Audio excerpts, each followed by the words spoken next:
my name is Crystal and I was part of the 2020 UCLA GLAVG Victory Garden Certificate Program, and today I'll be showing you how I set my worm composting bin for apartment living. Worm composting is great because worms will actually eat your food waste. So as they eat your food waste, they produce worm poop, known as worm castings, and these worm castings can be either used in the garden as fertilizer, or they can be made into compost tea in a diluted substance. To start a worm bin, you're going to need some special worms, which would be the red wiggler worms. You get these at a local garden center, or if you have a friend who does worm composting, you get some from them and they'll repopulate.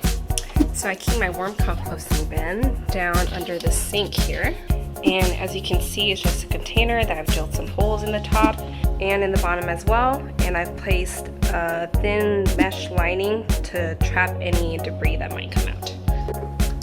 For a worm composting bin, ideally it's smart to have an opaque bin so that light doesn't get in easily, because these worms do not like the light.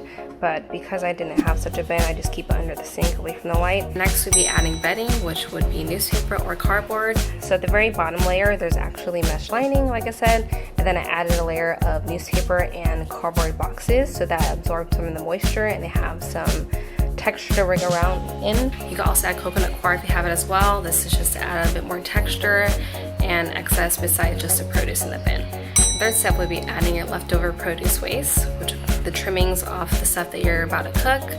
So nothing cooked with oil, no meat, no dairy, no eggs, anything like that.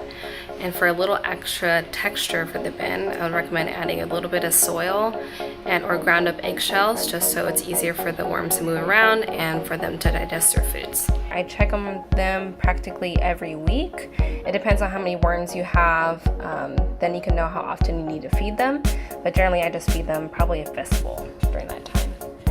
So I hope this was informative for you. I'm going to replace the top, put them back under the sink where it's nice and cool so that they do not die.